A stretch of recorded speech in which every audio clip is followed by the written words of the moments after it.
All right, so welcome again for those at home and those here in the classroom.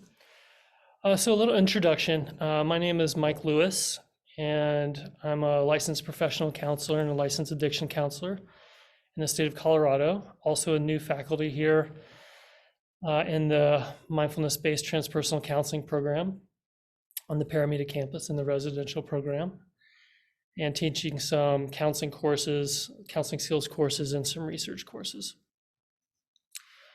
I'm also an ordained Buddhist priest in the Zen tradition, in the White Plum lineage, and have spent about 10 years in residential training, and I live currently in a residential abbey north of Longmont, and have been practicing formally since about 2002, so about 20 years now,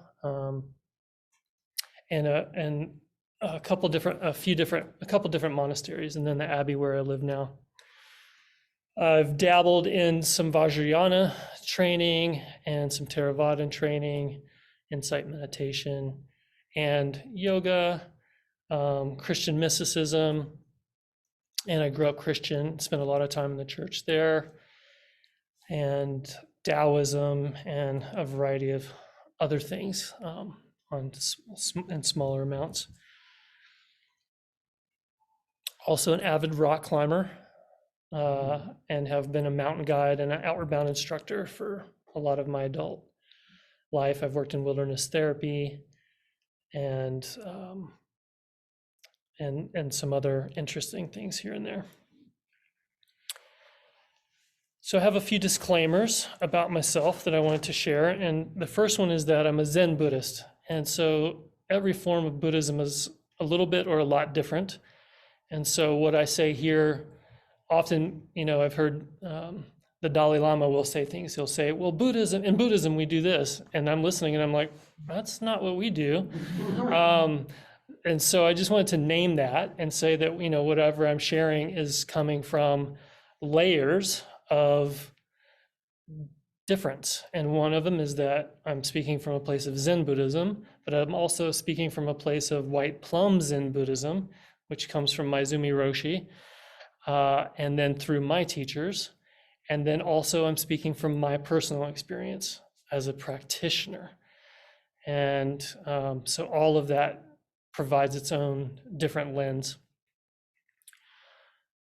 As well, I'm not a scholar. I'm not a Buddhist scholar. I'm a practitioner. And in fact, in my tradition, where I study, we're encouraged not to spend too much time thinking and studying about Buddhism, and really more practicing it and embodying it, and finding Buddhism here in the body, and the refuge that's right here in the heart and the belly, rather than through the mind.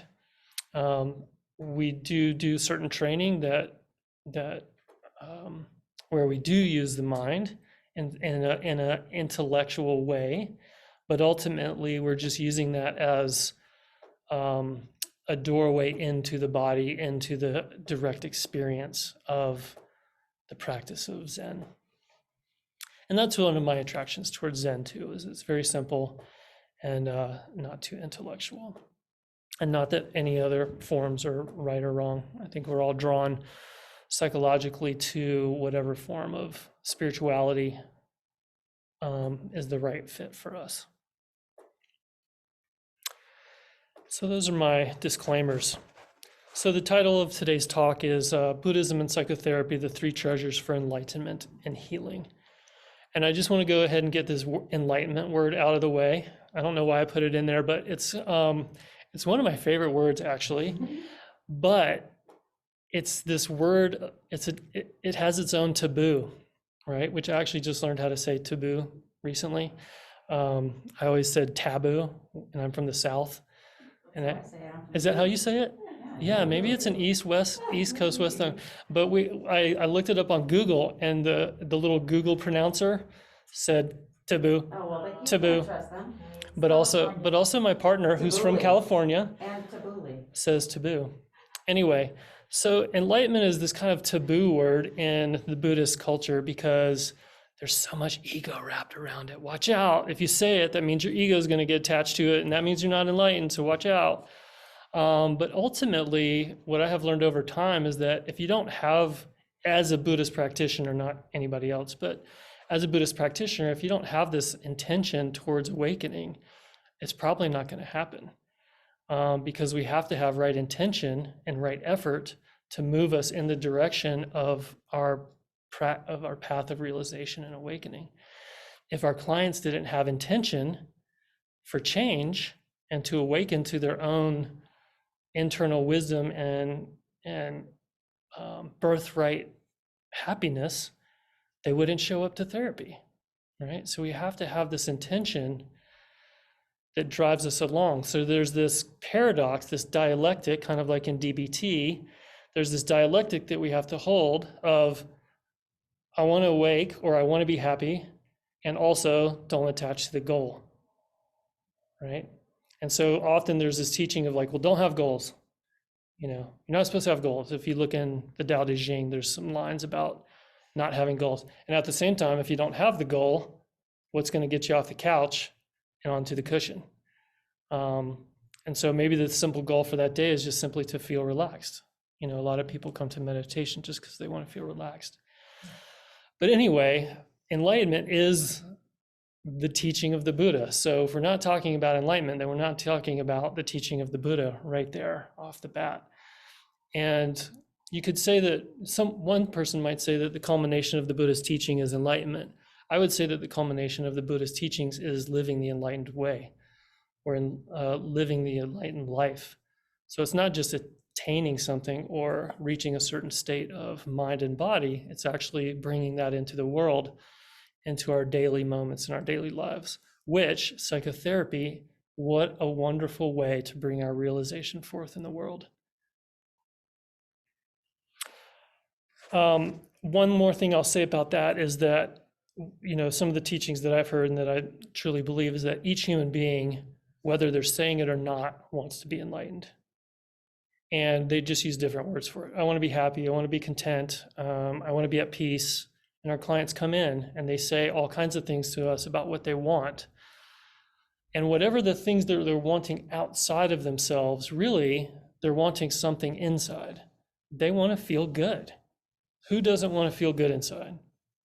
And I just had this conversation with a client the other day that you can have anything wonderful happening on the outside, but if you're not feeling good internally, it's not that great. Equally, on the flip side of that, you can have lots of bad stuff happening in your life, but if you feel good internally, it's not that bad. And you can attend to it, you can show up, you can engage, make change. But the whole time you can be satisfied, content, happy, joyful. And even when angry, even when sad, there's still a joy that come from that if we can actually truly be with it completely and directly without trying to avoid it. So anyway, that's how I see my clients.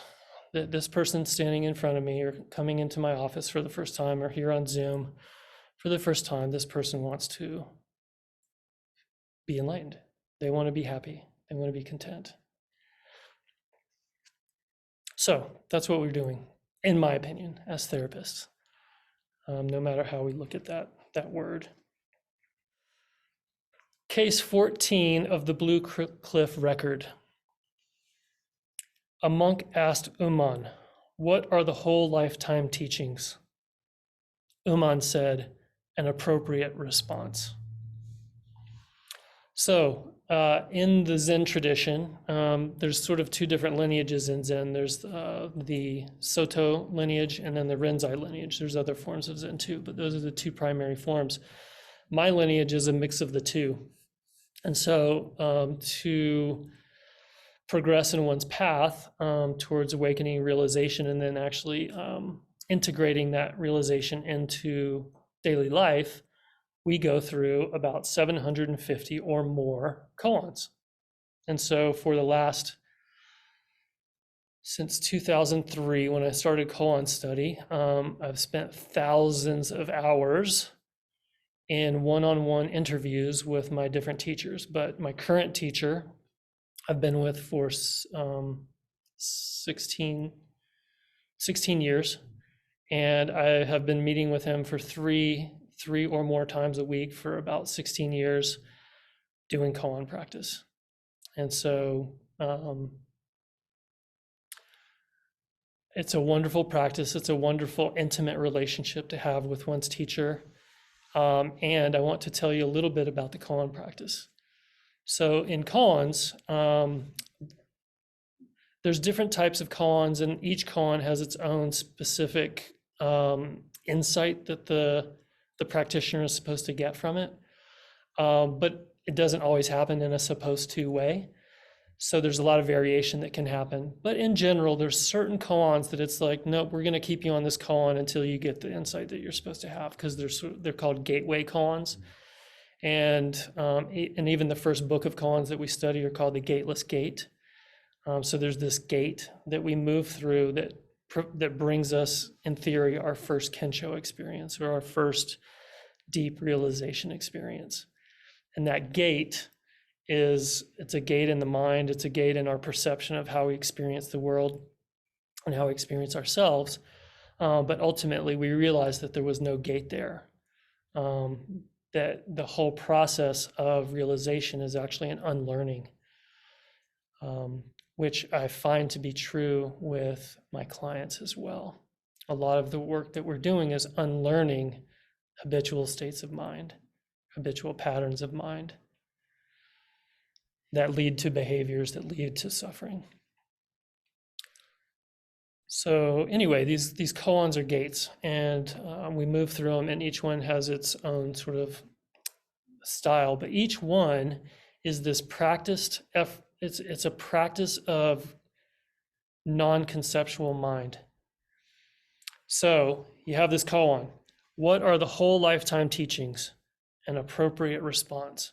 And you have to go into your teacher and then present that somehow to the teacher in a non-conceptual way.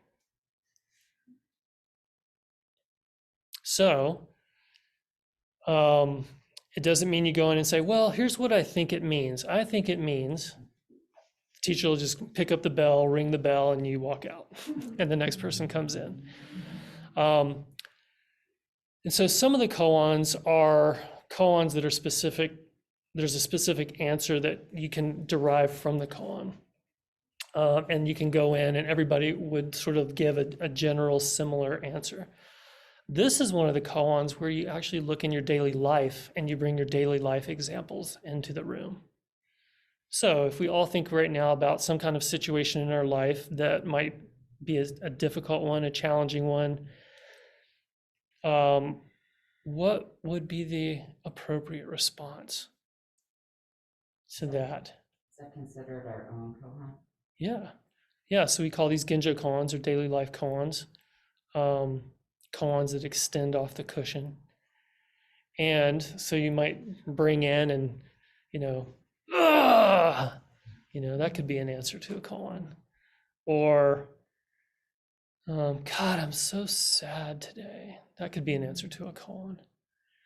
And there's so many different ways that we can show up authentically in any given moment in our life that is appropriate or accurate or helpful or skillful to the situation.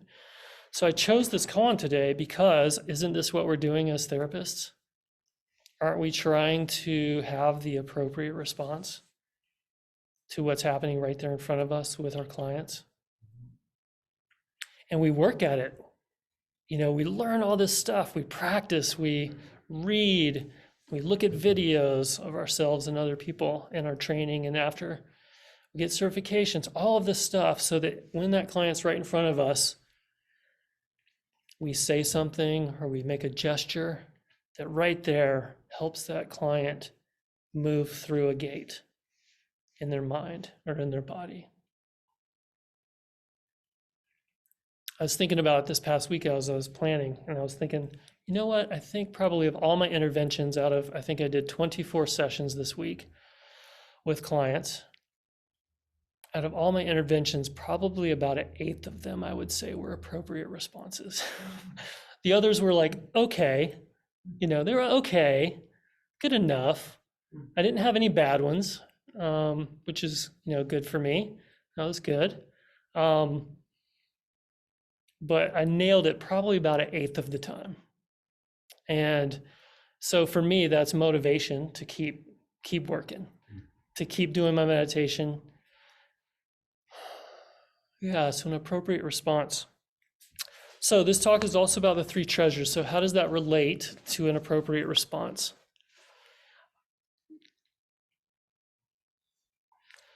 First of all, let's talk about the three treasures.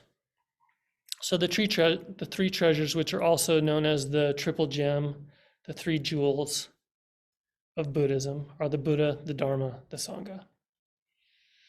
Now, there's the literal understanding of this. The Buddha is the original Buddha, Shakyamuni Gautama Buddha. And then we have the teachings, which were, the Noble Truths, the Noble Eightfold Path, and many other teachings there, the precepts. And then there's the Sangha. So there was the original set of monks and nuns who the Buddha lived with and trained with.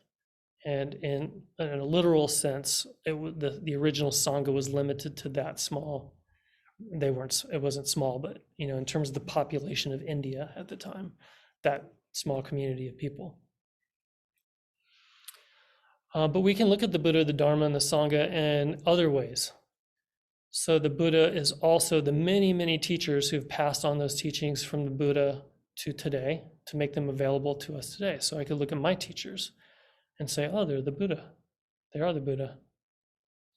I can also look at each human being or each living being or each sentient or non-sentient being as the Buddha. So I'm learning from this tree over here outside. And, anyone who has a connection to nature knows, and who's spent time in nature knows that just being out there, you learn so much about how the world functions, about how beings function, about the natural flow of things. We can also find the Buddha within. And the Buddha inside, the Buddha that's right here. And the Buddha means awakened one, awakened one. So from the Zen teachings, the awakened one is always here. We just have to learn how to be with that awakened. We have to learn how to align consciousness with awareness, the awakened aspect of our nature, all the time, or as much as we can. So often our awareness is in our thinking, which is, we all know, is crazy. The stuff that goes on in our brains is just wild. It's usually very far from what is happening in reality. There's all these narratives about what's happening that just have nothing to do with what's actually happening in front of us. And then our awareness is aligned with that, right? But there's this other aspect, our senses, our five senses, and then this aspect called prajna, which you could think of as your intuition, the deep wisdom that pervades all things. It's not just a human thing. It's the wisdom of the universe, the wisdom beyond wisdom. It's not a human wisdom. It's something much bigger. So when we start to practice aligning our conscious awareness with that part of ourself, or that access that we have to the prajna within ourself, then suddenly things get easier and more clear, and we are the Buddha. And we not only have the Buddha within, but now we're the Buddha without, or outside as well. And suddenly we don't want to do these unhealthy things that we used to do, or we don't want to engage in these behaviors that we've engaged in before, because our wisdom says no. And that no is always there. I've worked in addiction treatment. And when I would talk with, when I would lead groups or do individual therapy in residential addiction treatment, I'd always say, ask the clients, like, every time you used, there was a no inside, wasn't there? And they were like, oh yeah, it was always there. But the craving was so much stronger than that no. The craving was really loud and the no was very subtle. So when we start to align more and we use meditation to align more with that internal Buddha or the transpersonal aspect of the self or beyond self, then that becomes the primary voice that we're following and living from. And the conflicts fade away, the internal conflicts fade away. But it takes time, it takes a lot of practice. So anyway, that's the Buddha. The Dharma, the original teachings. So many new teachings have happened in Buddhism since the Buddha's time. And they were teachings that were added as Buddhism migrated through different cultures. So as it went to Tibet and Nepal and Bhutan, it combined with the Bon religion. As it went to China, it combined with Taoism, Confucianism, which was already there. And then when it went to Japan, it combined with Shintoism and other nature-based religions. And then also there were other forms of spirituality happening in India at the time as well, the yogic practices.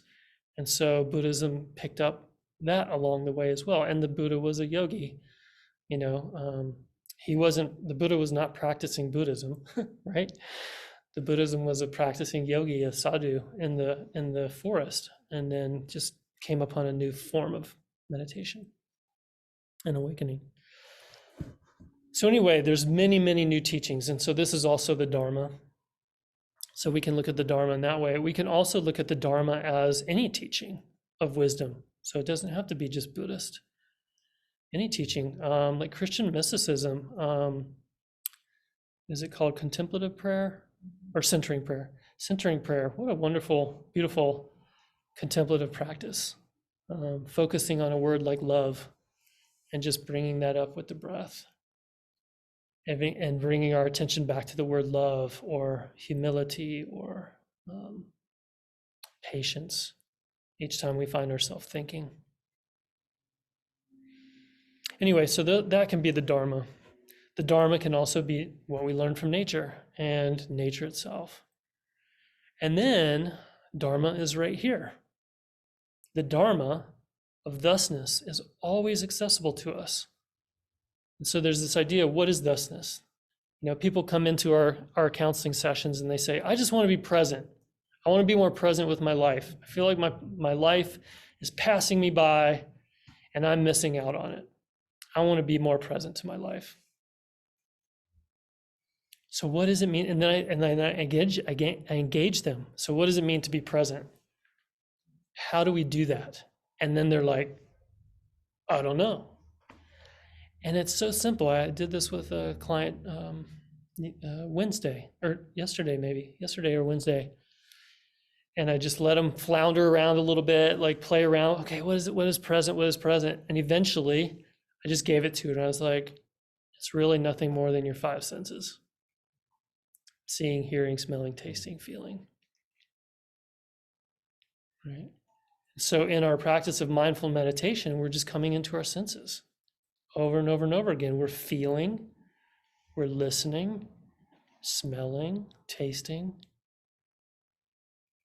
seeing. And then anytime we notice ourselves thinking, we bring our awareness back to that direct experience of the five senses over and over and over again. Now, a lot of my meditation is spent in the body feeling. So that's the sense that I spend most of the time with because of our natural tendency to eject from the discomfort of the body. But I did spend a couple years when I was living in Southern California at a monastery just focusing on sounds. And it was, of all the meditations I've done, it was probably the most beautiful. The cicadas that would come in the summer and just be there, or like in the fall, spring, and just be there outside of the meditation hall at the monastery was just incredible. And I think my hearing actually got better because I would hear things and I'd say, oh yeah, blah, blah, blah. And people would look at me and like, how did you hear that? So yeah, I love that meditation. And it's something I go back to quite frequently. especially when I'm outside in nature. So anyway, that's the Dharma. And then the Sangha. So the Sangha is the community. So of course there was the original community, but then there's all the many Buddhist practitioners, all the many spiritual practitioners who've been practicing and passing on these teachings for a couple thousand years or longer. Then there's our current Sangha. So there's my Sangha, the Zen Sangha. There's the Naropa Sangha. You might have a Sangha that's a particular class that you're a part of, and that feels like a Sangha. And then, like I said, then there's the larger, maybe the graduate school or the MTC or the wilderness therapy or whatever that, Sangha is. But then we can extend a little further and make Sangha everybody and realize that we're all in this together and that ultimately there is no separation and that we all affect each other and we're all affected by each other. And then here, and then there's Sangha here. So when I asked you if your body felt like refuge, and I asked you to feel into the belly and into the body, our body becomes Sangha. It can be Sangha. I was going to say our body becomes Sangha when it becomes a comfortable place to be, but I'll say that differently. It's our Sangha even when it's not, but we might have a very conflictual relationship with that Sangha at first. And over time, we can develop more of a harmonious relationship with that Sangha the more time we spend with it. And we do our healing, heal our traumas, and then suddenly knots in our bellies start releasing and relaxing. And the knot in our solar plexus and in our heart relaxes and opens up more and more. Our perineum drops and relaxes. Our shoulders relax. Our brain becomes more relaxed, and suddenly, a lot of times people say, okay, this is the body down here and this is the head. I don't see it that way. I've talked about it that way a little bit today, but also I spend a lot of time meditating in my head too, because there's a lot of sensation in the head. And I haven't had a headache in over 15 years because I've spent so much time doing healing in my head and doing mindfulness brain meditation.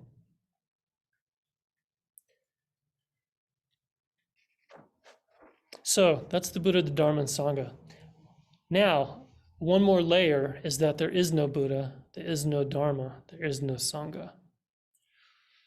So in the Heart Sutra, the Prajnaparamita Heart Sutra, which is one of the primary chants that we chant in Zen Buddhism, there is no eyes, no ears, no nose, no tongue, no body, no mind. And this is the teaching of emptiness. Now, emptiness doesn't mean these things don't exist. They just don't exist as a concept. They're an experience. So how do you see without seeing? How do you see with no eyes? What do you hear right now with no ears? So when we get out of the idea of a me or something that owns eyes or ears, and we just hear without saying, okay, this is what I'm hearing, it's just pure hearing, that's emptiness. Shunyata.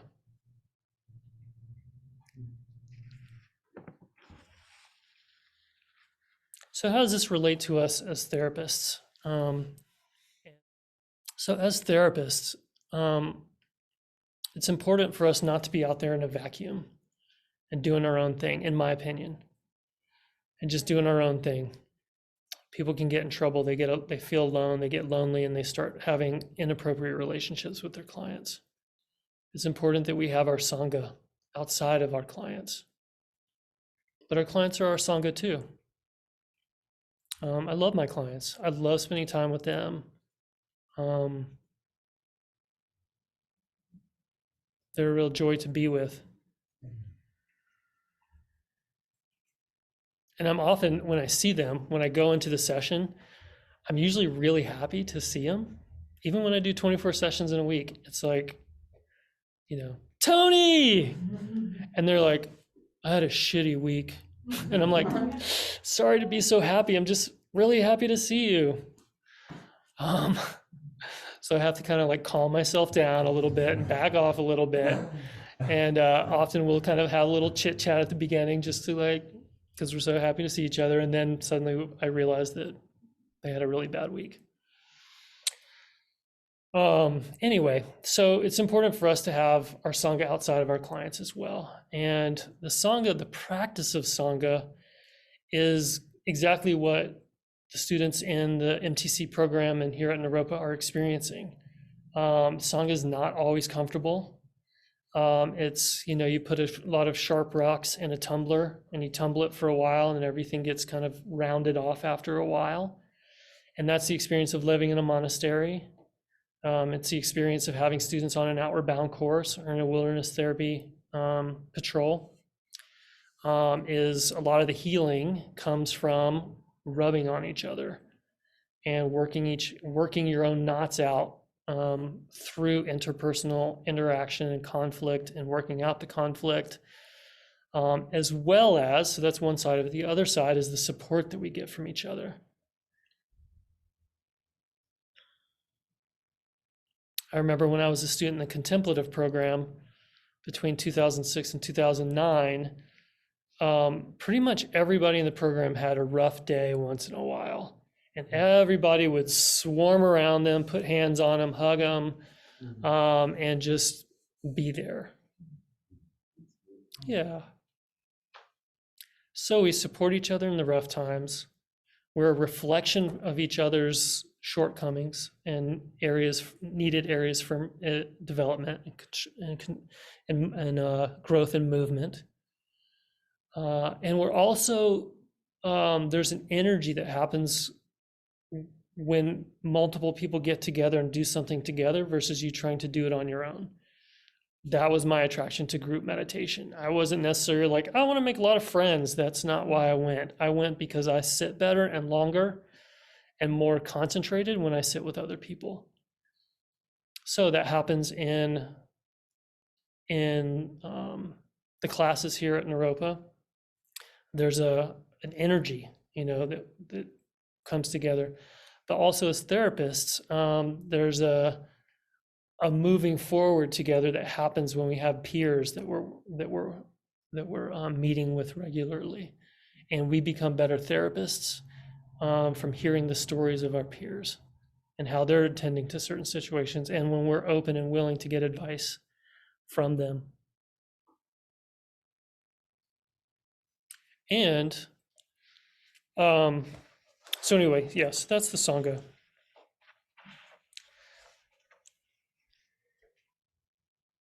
And then our clients, they need Sangha. A lot of our clients come to us isolated. Not all of them, but a lot of them. They don't have someone that they can talk to. They don't have someone who understands them, who hears them, who sees them, who can really experience and know what they're experiencing, who can really empathize like therapists can sometimes. Many people are estranged from family. Many people have interpersonal problems and interaction styles that make it difficult for them to keep friends or keep jobs or have positive relationships with their coworkers. So part of our job is helping them find Sangha. Part of our job is helping them get in touch with the Dharma. And I'm not talking about the Buddhist Dharma, but I am. It's not the technically religious Buddhist Dharma, it's the Buddhist Dharma that comes from right here that's accessible and available to all beings. And so when we do that ourselves, then we know how to help other people get to that place. If we don't know how to get there ourselves, then we can only help people get as far as we've gone, typically speaking. We might get lucky and help someone go further than we've gone, but I would say that's rare, or I haven't even heard of that before, but it could happen. So our journey is inward, and then watching how that, and then seeing how we manifest in the world from that place enables us to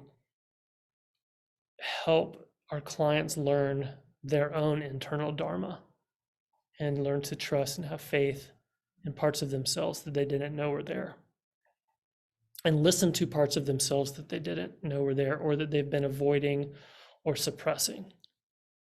I'm a big parts fan. I love IFS, internal family systems. I'm actually more of a voice dialogue practitioner than an IFS practitioner, but they're pretty similar.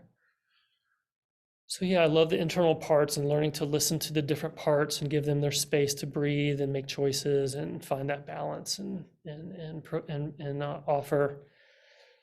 And so in that way, there's an internal Sangha there, right? The internal Sangha systems, ISS, right? Instead of IFS. Yeah, the internal Sangha. Yeah. Mm-hmm. And then the Buddha. Our job is to help our clients find their own Buddha and also to find the Buddhas in their life. People need mentors. And many of our clients have authority issues, or they're very defensive. They have some deep narcissistic wounds of shame that make it difficult for them to hear advice or get help from others. So for some clients, we're sort of that first positive experience that they've had of someone that they can trust, and who they can trust is not trying to get something from them or do something to them.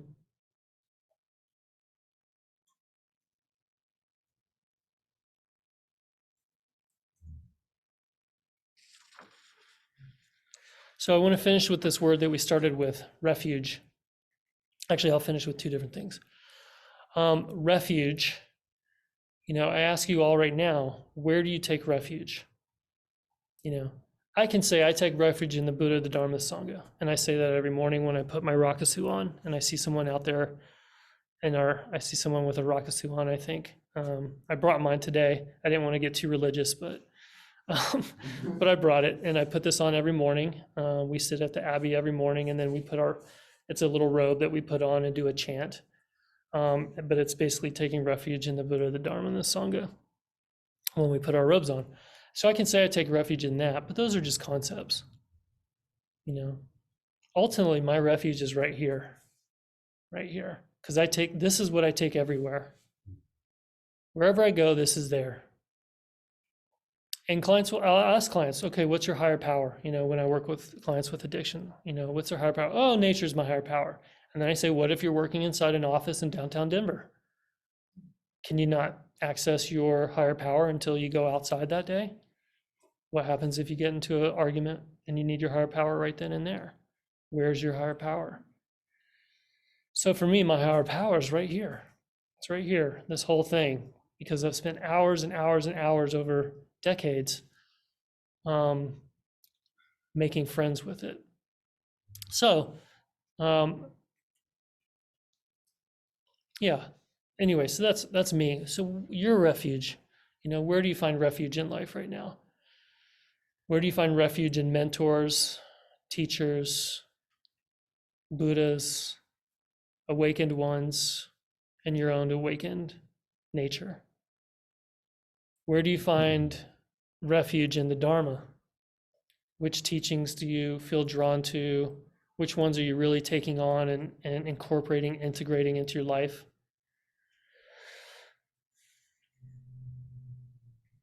And then Sangha, where's your Sangha? And think about this word refuge. Do you take refuge in them? It could be your family, friends, partner, kids, your classmates, therapist, people you play basketball with at the rec center on Sunday afternoons, your pets. Pets are Buddhas. They are the awakened ones. And then last thing here is an appropriate response. So for me, the three treasures and studying myself with the help of my teacher and my Sangha for the last 20 years has helped me to be able to offer more skillful responses. And I have a long way to go to be more skillful than I am and to increase my percentage and quality of skillful responses.